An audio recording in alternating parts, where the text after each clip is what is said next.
नमस्कार, India voice देख रहे हैं आप और मैं हूं आपके साथ तुषार कुमार। तो वक्त तो चला है रिपोर्टर्स लाइव का, जहां हम बात करेंगे गठबंधन में दरार की, पीएम मोदी की चुनावी शंखनाद की और भी बहुत सी खास खबरें। तो चलिए शुरुआत करते हैं रिपोर्टर्स लाइव की, जहां दिन भर की तमाम बड़ी खबरों की जानकारी जो है वो हमारे संवाददाता ग्राउंड जीरो से आप लोगों तक पहुंचाते हैं। मगर सबसे पहले हम बात करेंगे कि आज पीएम मोदी का बुलंदशहर दौरा रहा, क्या कुछ कहा इस दौरे में खास, बता रहे हैं हमारे संवाददाता वरुण शर्मा।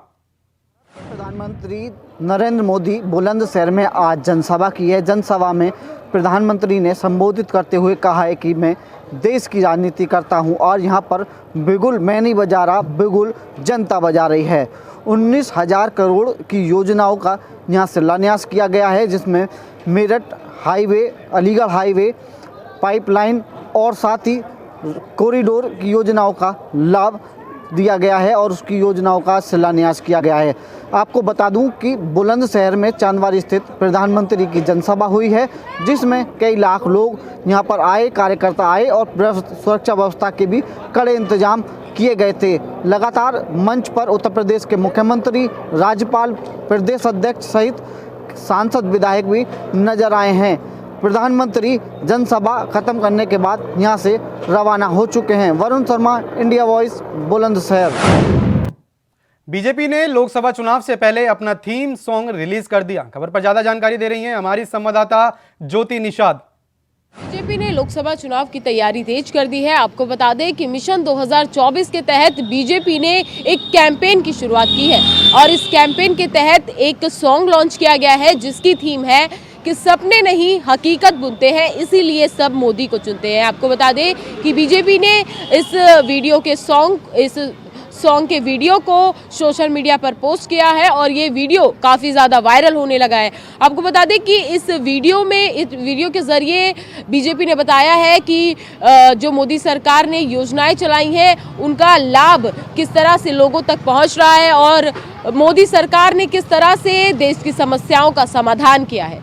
बता दें कि भारतीय जनता पार्टी के अध्यक्ष जेपी नड्डा ने आज नव मतदाता सम्मेलन में प्रधानमंत्री नरेंद्र मोदी की उपस्थिति में 2024 लोकसभा चुनाव के लिए बीजेपी के आधिकारिक अभियान की शुरुआत की। जेपी नड्डा ने सभी पार्टी कार्यकर्ताओं से खुद को लोगों की भावनाओं के अनुरूप बनाने और महत्वपूर्ण अभियान के बारे में देश के हर कोनों में जागरूकता फैलाने का भी आग्रह किया है। जेपी नड्डा ने इस दौरान कहा कि पीएम मोदी सपनों को हकीकत में बदलते हैं। पिछली पीढ़ी, वर्तमान पीढ़ी या भविष्य की पीढ़ी के अमृत पीढ़ी के वादों और सपनों को पूरे करने की गारंटी है। वर्षों, दशकों या यहाँ तक कि 500 साल पुराने सपनों को भी पीएम मोदी ने पूरा किया है। इस मौके पर पीएम मोदी ने कहा कि मेरे जीवन में इतने सारे युवाओं के साथ संवाद करना ये पहला अवसर है और शायद दुनिया के किसी भी राजनेता के लिए ये पहला अवसर होगा।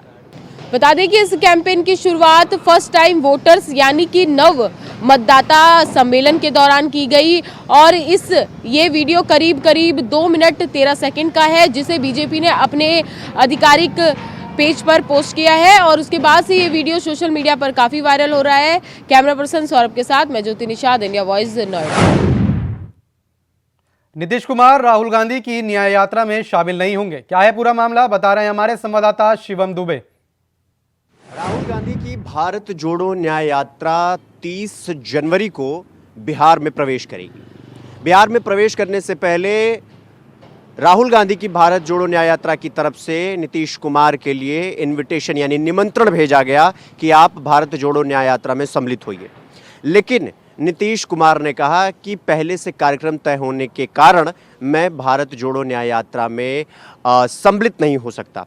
आपको बता दें, इसको लेकर के जेडीयू नेता और वित्त मंत्री विजय चौधरी से जब ये बात पूछी गई तो उन्होंने कहा कि पार्टी के अपने अपने कार्यक्रम होते हैं और जब जेडीयू कोई कार्यक्रम करती है तो उसमें हमारे ही नेता सम्मिलित होते हैं, किसी और पार्टी के नेता सम्मिलित नहीं होते हैं और भारत जोड़ो न्याय यात्रा में उन्हीं के नेता उसमें सम्मिलित होंगे, हमारे पार्टी के नेता उसमें सम्मिलित नहीं होंगे। अब इसी बीच ये अटकलें लगाई जा रही हैं कि नीतीश कुमार बीजेपी में प्रवेश करने वाले हैं, इसी वजह से वो भारत जोड़ो न्याय यात्रा में सम्मिलित नहीं हो रहे हैं। लेकिन आपको बता दें कि बिहार की राजनीति में इन दिनों जो उथल पुथल मची है वो इस बात पर मची है कि नीतीश कुमार बीजेपी में सम्मिलित होने जा रहे हैं। लेकिन सूत्रों के हवाले से आपको बता दें, ये खबर भी सामने आई कि बीजेपी ने ये कंडीशन यानी एक शर्त रखी है कि अगर नीतीश कुमार बीजेपी में आ रहे हैं तो उन्हें मुख्यमंत्री पद छोड़ना होगा। इन कंडीशन, टर्म्स एंड कंडीशन के बाद हम नीतीश कुमार को अपनी पार्टी में सम्मिलित करेंगे। अब इसी बीच सियासी पारा गर्म हो चुका है बिहार का, क्योंकि भारत जोड़ो न्याय यात्रा में नीतीश कुमार सम्मिलित नहीं होंगे।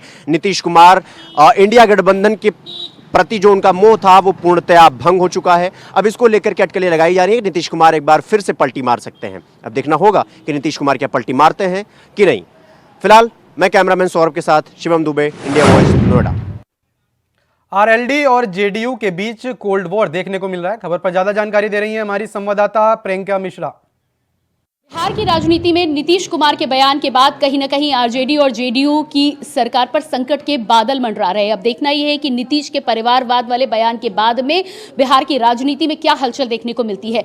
एक और जहां बीजेपी ने कर्पूरी ठाकुर को लेकर भारत रत्न का ऐलान किया और उसके ठीक बाद नीतीश कुमार ने पोस्ट साझा करके पहले भारतीय जनता पार्टी और उसके बाद प्रधानमंत्री नरेंद्र मोदी को बधाई दी है, जिसके बाद परिवारवाद को लेकर बिहार की राजनीति में बहस छिड़ गई है। अब देखना यह हुआ कि एक तरफ नीतीश कुमार के बयान और दूसरी तरफ लालू की बेटी रोहिणी आचार्य जिस तरह से एक्स पर पोस्ट साझा करते हुए नजर आ रही हैं कि आने वाले समय में इसका असर बिहार की राजनीति पर पड़ता हुआ नजर आ रहा है। राजनीतिक पंडितों की माने तो बिहार में कुछ बहुत बड़ा पक रहा है, क्योंकि एक तरफ नीतीश के बयान जिस तरह से इशारा कर रहे हैं, दूसरी तरफ कैबिनेट की बैठक की बात की जाए तो 25 तारीख को कैबिनेट की बैठक में जिस तरह से तमाम अधिकारियों का यह मानना था कि बैठक में तमाम मुद्दों पर चर्चा होनी है, लेकिन बैठक बहुत जल्दी समय से पहले खत्म हो गई, जिसके बाद नीतीश कुमार ने वापस आने के लिए लिफ्ट का सहारा लिया तो वही तेजस्वी यादव सचिवालय की सीढ़ियों से नीचे उतरते हुए नजर आए। अब देखना यह होगा कि आने वाले समय में आरजेडी और जेडीयू के बीच बातचीत और तलखियों का ये जो सफर है ये कहां तक पहुंचता है। दूसरी बात, बिहार के तमाम राजनीतिक घटनाक्रमों की यदि हम बात करें तो बिहार में भारतीय जनता पार्टी ने भी अपने तमाम विधायकों को पटना बुलाया है। क्या ये तमाम घटनाक्रम एक दूसरे से जोड़कर देखे जा सकते हैं, ये तो आने वाला वक्त ही बताएगा। कैमरा पर्सन सौरभ के साथ मैं प्रियंका मिश्रा, इंडिया वॉइस के लिए। उत्तराखंड में इंडिया गठबंधन के रिश्तों में दरार आनी शुरू हो गई। खबर पर ज्यादा जानकारी दे रहे हैं हमारे संवाददाता अभय कैंतुरा। उत्तराखंड में भी इंडिया गठबंधन टूट की कगार पर पहुंचने की तैयारी कर चुका है। समाजवादी पार्टी ने उत्तराखंड की 5 लोकसभा सीटों में से 2 लोकसभा सीटों पर अपनी दावेदारी जताई है। हरिद्वार और नैनीताल सीट पर समाजवादी पार्टी ने कहा है कि उनका अच्छा वोट बैंक वहां पर मौजूद है, अच्छा दबदबा पार्टी का वहां पर है। ऐसे में गठबंधन होने के नाते उन्हें इन 2 सीटों पर दावेदारी करनी चाहिए और यहां से टिकट मिलना चाहिए। ये समझा जा सकता है कि अभी तो फिलहाल चुनाव की तारीखों का ऐलान नहीं हुआ, लेकिन जिस प्रकार से इंडिया गठबंधन में टूट हो रही है, दावे अलग अलग पेश किए जा रहे हैं, तो ऐसा लगता है कि उत्तराखंड में भी ये गठबंधन खतरे की जद में आ चुका है। ये तो आने वाला समय बता पाएगा कि क्या कुछ ये गठबंधन रह पाता है चुनाव तक या फिर इसमें भी तकरार होती है। लेकिन जिस प्रकार से अलग अलग दावे पेश हो रहे हैं तो इसमें समझा जा सकता है कि उत्तराखंड के भीतर जो गठबंधन विपक्ष ने तैयार किया था, जो दिल्ली से लेकर देहरादून तक का सफर तय किया गया, उसमें अब तकरार आनी शुरू हो चुकी है और ये बीजेपी के लिए प्लस पॉइंट समझा जा सकता है। कैमरामैन नथुनिया साथ अभय कैंतुरा, इंडिया वॉइस, देहरादून। दिल्ली के मुख्यमंत्री अरविंद केजरीवाल ने रामलला की प्राण प्रतिष्ठा को लेकर एक बयान दिया। क्या कुछ कहा दिल्ली के मुख्यमंत्री अरविंद केजरीवाल ने, बता रहे हैं हमारे संवाददाता आदित्य सिंह। 22 जनवरी को रामलला प्राण प्रतिष्ठा का कार्यक्रम जैसे ही खत्म हुआ वैसे ही देश भर से लोगों की भीड़ उमड़ पड़ी और साथ ही जितने भी राजनीतिक दल थे उन्होंने भी इस पर अपनी प्रतिक्रिया दी। तो इसी बीच प्राण प्रतिष्ठा के बाद इंडिया गठबंधन अलायंस में आम आदमी पार्टी, जो कि एक बड़ी सहयोगी के रोल में है, तो आम आदमी पार्टी से दिल्ली के सीएम केजरीवाल ने कहा कि राम मंदिर प्राण प्रतिष्ठा हमारे लिए काफ़ी गर्व की बात है और हमने राम जी से प्रेरित होकर दिल्ली में कई सारे विकास कार्य किए हैं। शिक्षा, स्वास्थ्य और जातिगत भेदभाव को भी खत्म करने का हमने काम किया। यहाँ आपको बता दें कि इंडिया गठबंधन में जहाँ तक बात करें तो कांग्रेस के जो आला अधिकारी हैं उन्होंने इस कार्यक्रम में शामिल होने से मना कर दिया, लेकिन वहीं गठबंधन की दूसरी पार्टियां, कई पार्टियां जो हैं इस कार्यक्रम में शामिल हुई और सीएम केजरीवाल ने बीते दिनों सुंदरकांड का पाठ भी किया था और अब जाकर प्राण प्रतिष्ठा को गर्व की बात कही है। अब हालांकि ये क्या 2024 के लिए लोगों को साधने की कोई टेक्निक है या सचमुच सीएम राम प्राण प्रतिष्ठा को लेकर खुद को गौरवान्वित मान रहे हैं। तमाम अपडेट्स के लिए देखते रहें इंडिया वॉइस। मैं आदित्य सिंह, कैमरा पर्सन सौरभ के साथ। दिल्ली में गणतंत्र दिवस को लेकर सुरक्षा के पुख्ता इंतजाम कर दिए गए। खबर पर ज्यादा जानकारी दे रहे हैं हमारे संवाददाता अजय चौहान। गणतंत्र दिवस को लेकर के दिल्ली पुलिस की तैयारियां जोरों पर है। यानी कि बता दें कि दिल्ली के अंदर चप्पे चप्पर ड्रोन कैमरे से निगरानी भी रखी जाएगी। साथ साथ कहते हैं दिल्ली पुलिस 14,000 पुलिस तैनात मौजूद रहेगी, सियासत मौजूद रहेगी, आर्मी मौजूद रहेगी। यानी कई ऐसे यंत्र भी वहाँ लगाए गए हैं जो निगरानी रखेगी। चप्पे चप्पों पर डॉग्स भी वहाँ मौजूद रहेंगे, क्योंकि 26 जो जनवरी है गणतंत्र दिवस मनाया जा रहा है। इसमें दिल्ली के अंदर पूरी तरह से चौक चंबा व्यवस्था की गई है। बता दें कई तरह ऐसे यंत्र हैं जहाँ पर सुरक्षा को लेकर के और दिल्ली पुलिस की तरफ से गाइडलाइन जारी की गई है कि सुबह 8:30 बजे तक जो दर्शक गणतंत्र दिवस देखने आएंगे वो एंट्री कर पाएंगे, क्योंकि 8:30 बजे के बाद पूरी तरह से जो सुरक्षा है वो बंद कर दी जाएगी। सुरक्षा को देखते हुए, क्योंकि सुबह उसके बाद राष्ट्रपति का दौरा रहेगा, उसके बाद प्रधानमंत्री का लगातार कहीं ना कहीं जो सुरक्षा है दिल्ली के अंदर काफ़ी कुछ देखने को मिलेगी। और कई ऐसे रूट हैं जो सुबह रात को ही 10 बजे से बंद कर दिए जाएंगे। पूरा सर्कल को बंद कर दिया जाएगा। कर्नाटक पुलिस की बात करें या राजपथ की बात करें या 2 करोड़ साइड की बात करें, ITO की बात करें, कई ऐसे मार्ग हैं जहाँ पर पूरी तरफ से बंद कर दिए गए हैं। देखना अब ये होगा कि रात की जो व्यवस्था होगी, सुबह जो पुलिस जो हमारे जवान है पूरी रात ठंड में बाहर खड़े होकर पहरा देंगे और सुबह गणतंत्र दिवस मनाया जाएगा। दिल्ली से अजय चौहान, इंडिया वाइज। उत्तराखंड में 26 जनवरी को देहरादून के परेड ग्राउंड में मुख्य कार्यक्रम की तैयारियां जो है वो पूरी हो चुकी हैं। खबर पर ज्यादा जानकारी दे रहे हैं हमारे संवाददाता तुषार गुप्ता।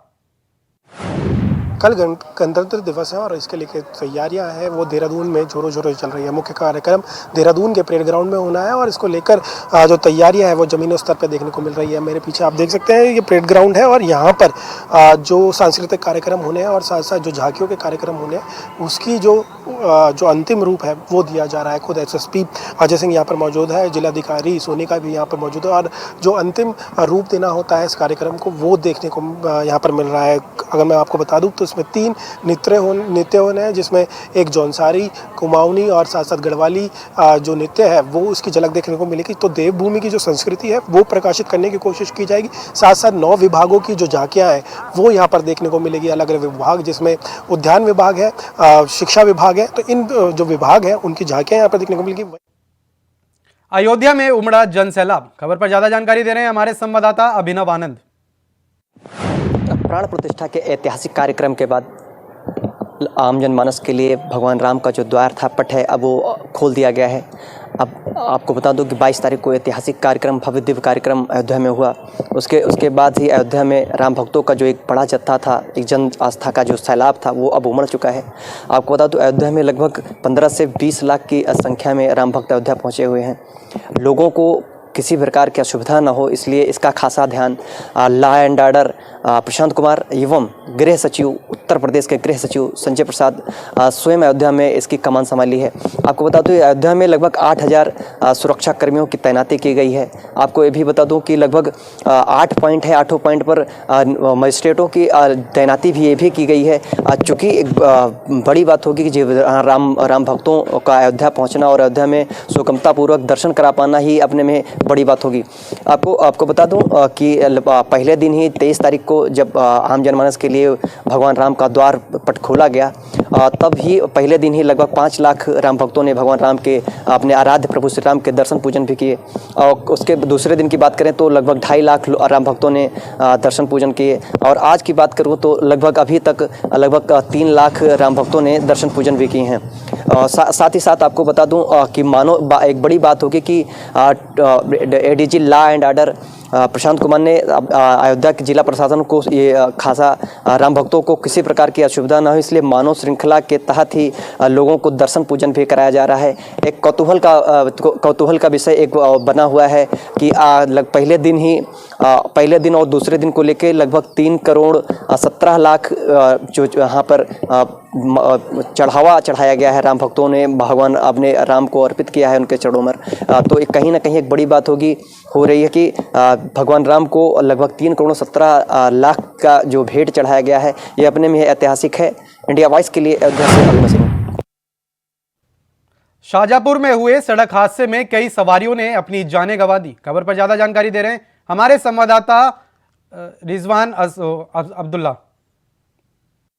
जिला शाहजहानपुर में उस समय हड़कंप मच गया जब 1 दर्जन से ज़्यादा लोगों की ऑन स्पॉट मौत हो गई। जी मैं आपको बताऊँ, जिला शाहजहानपुर में अल्लाहगंज थाना क्षेत्र के अंतर्गत सुखसुगी गाँव में कोहरे के टाइम लगभग कोहरा आता जिसमें 10:30 बजे का टाइम सवारी टेम्पू और कंटेनर ट्रक में भिड़ंत हुई। भिड़ंत के बाद ऑन स्पॉट 12 लोगों की मौत हो गई। या मैं आपको बता दूं, ये लोग मदनापुर के रहने वाले थे जिसमें 9 लोग एक ही परिवार के थे। 3 लोगों की शिनाख्त नहीं हो पाई अभी तक और ये लोग ढाई घाट स्नान करने जा रहे थे। बाकी का जब मामला सामने आया, क्यों कंटेनर का ड्राइवर जो था वो मौके पे भाग गया है और जो मृतक अवस्था में लोग जो पड़े हुए थे उन्हें फौरनी पोस्टमार्टम के लिए भेज दिया गया है। ये फरकाबाद से स्टेट हाईवे बरेली के लिए जाता है, वहाँ की घटना है। मौके पे सब आला अधिकारी मौके पे पहुँच गए हैं। पहुँचने के बाद छानबीन चल रही है। मरने वालों को पोस्टमार्टम के लिए भेज दिया गया है। जो 3 लोग हैं उनकी पुष्टि की जा रही है, वो कहाँ के हैं, किस जगह के हैं, उनके इत्तला की जाएगी। शाहजहानपुर से इंडिया वाइज से रिजवान। प्रयागराज के संगम में तट पर उमड़ी श्रद्धालुओं की भीड़। खबर पर ज्यादा जानकारी दे रहे हैं हमारे संवाददाता शोएब रिजवी। संगम नगरी प्रयागराज में पौष पूर्णिमा का दूसरा स्नान पर्व धूमधाम से मनाया जा रहा। बड़ी संख्या में श्रद्धालु संगम के अलग अलग घाटों पर पहुंचकर मां गंगा से आशीर्वाद ले रहे हैं। चूँकि माघ मेले की शुरुआत हो चुकी है, ये दूसरा स्नान पर्व है। आज से ही कल्पवास की शुरुआत हो जाएगी।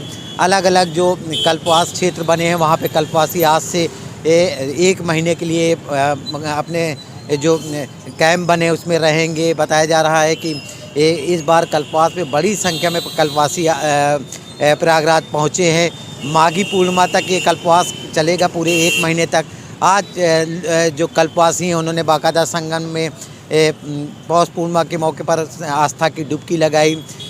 अनुमान है कि करीब 20 लाख से ज़्यादा श्रद्धालु इस बार पौष पूर्णिमा पर स्नान पर्व में शामिल होंगे। साथ ही साथ अगर सुरक्षा की बात करें तो बड़ी संख्या में सुरक्षा व्यवस्था के इंतजाम किए गए हैं। ड्रोन कैमरे से पूरे क्षेत्र की निगरानी की जा रही। तमाम बैरिकेड किए गए हैं। यातायात व्यवस्था को सुदृढ़ रखने के लिए ट्रैफिक कंट्रोल व्यवस्था का इंतज़ाम किया गया है। कई जगहों पर पार्किंग की व्यवस्था की गई है। हर आने जाने वाले पर कह सकते हैं पुलिस की निगाहें हैं। चूँकि ये आस्था का एक बहुत बड़ा पर्व है और हर साल ये आयोजन किया जाता है।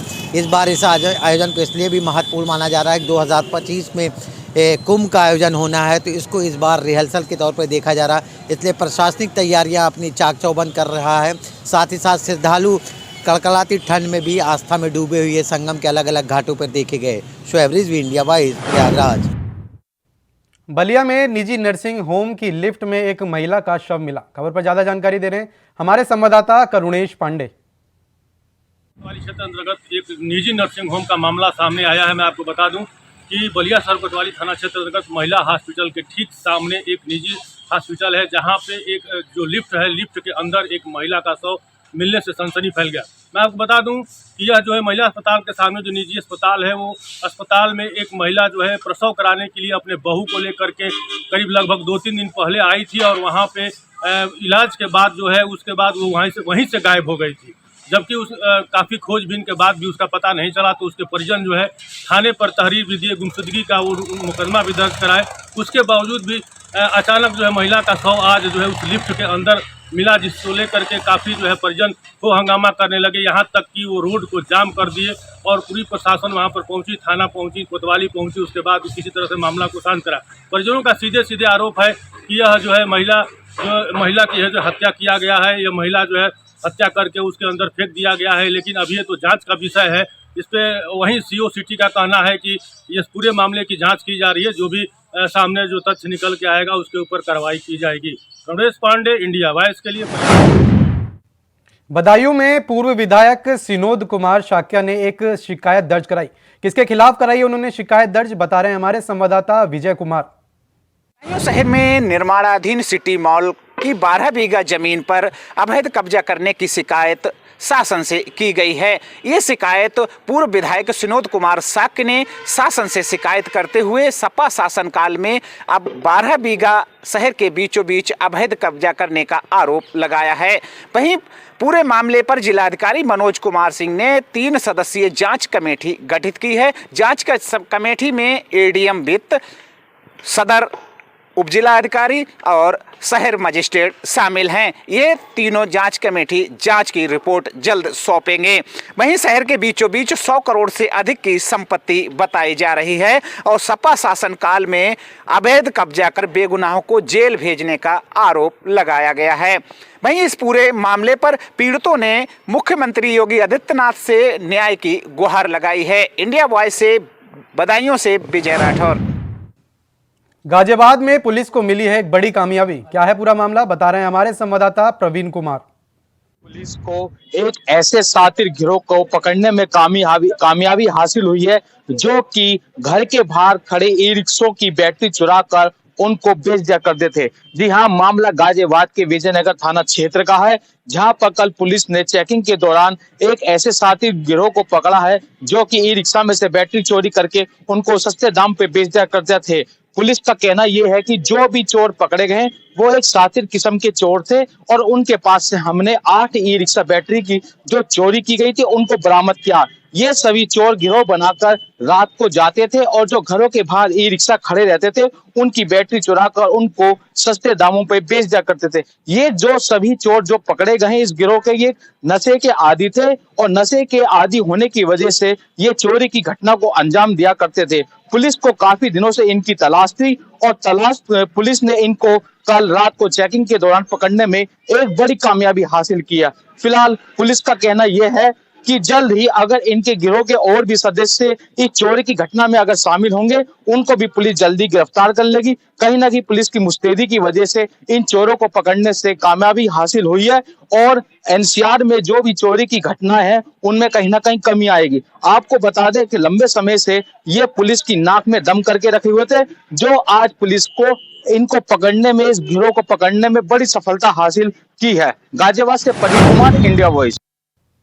फिलहाल के लिए रिपोर्टर्स लाइव में इतना ही। देश और दुनिया की तमाम बड़ी खबरों को जानने के लिए बने रहें इंडिया वॉइस के साथ। नमस्कार।